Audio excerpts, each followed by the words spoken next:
Hello, hello, hello. Oh my word. The gain on this microphone is insane. But we're just going to hope that you can't hear my neighbors walking around, and we're going to roll with it. I also feel like you can't see me behind this microphone, but just think of it as you're watching a podcast. If you've been around for a while, you might know that I actually used to do podcasts on my previous channel. So this is kind of a throwback for me. They were not recorded, they were not videoed. I just had a standard title screen, but I really miss that. So I'm kind of bringing it back. And besides, someone a couple weeks ago asked if I could use a microphone, and I understand it is kind of hard to hear me sometimes in my videos, simply because I'm often a ways away from my camera, and microphones aren't that great on iPhones or phones in general. So we're switching it up. I also am using the main cameras on my phone this time, so the quality might be a little bit better. Okay, enough housekeeping. Let's dive in. Welcome to episode 2 of talking through this lovely book, The Strength in Our Scars by Bianca Sparacino. If this is the first episode you're joining for, let me just give you a brief history of what we're up to. So I started reading this book last year, but I was trying to read a bunch of other books at the same time, and this one kind of just got pushed to the bottom of the list. So a couple weeks ago, I decided it would be fun to create a podcast-style series of videos discussing concepts based on quotes that I read from this book. Obviously, I'm not going to read them all because we don't want to do any copyright infringements, but I am going to choose a select few and discuss concepts that they bring up. So without further ado, let's jump into this week's quotes. Okay, one last side note.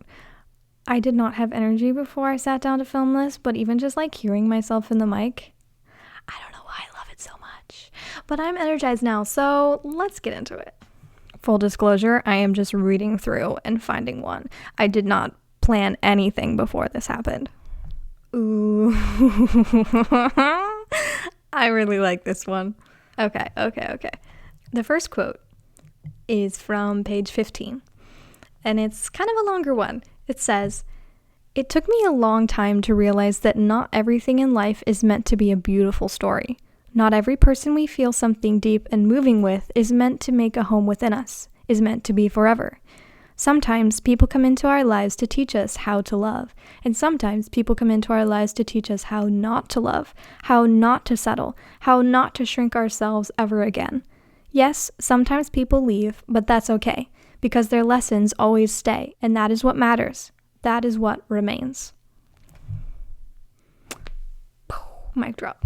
This one really hits home for me, because I am a self-proclaimed hopeless romantic, and I have felt that connection with a few different people.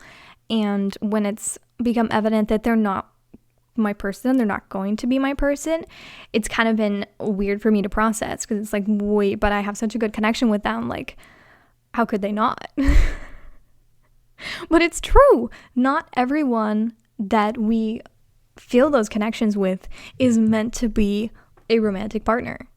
Like, there is the term platonic soulmates, so.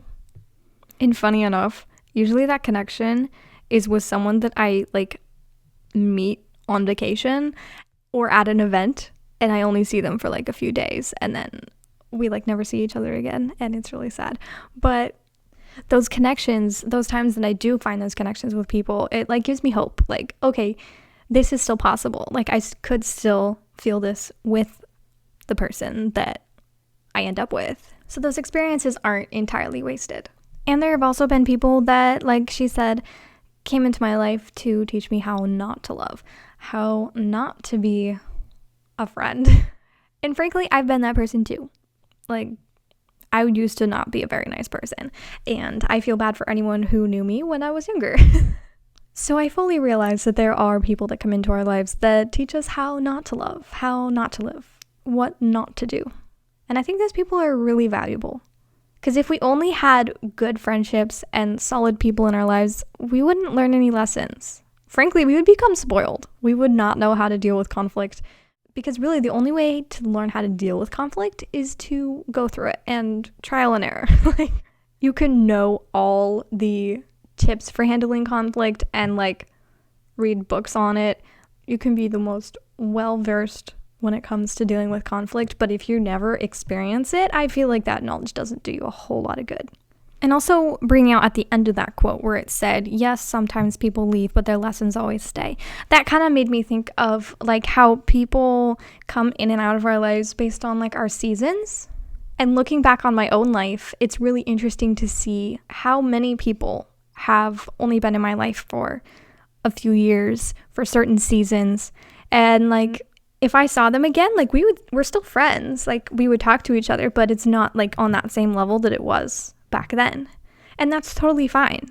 Like people move away, people join circles and leave circles, and it's totally normal to have kind of this revolving friend group that kind of changes throughout your life. And it doesn't make you a bad person if you do move or change circles, and some of those people that you used to be really close with, you don't find yourself spending as much time with. Like, obviously, you want to still invest in relationships that are really important to you, but sometimes, especially as you get older and like don't have those core groups of friends like in high school or in college, like when people start moving and getting jobs or getting married and these different things, like it's totally normal that you're not going to be hanging out with them as much.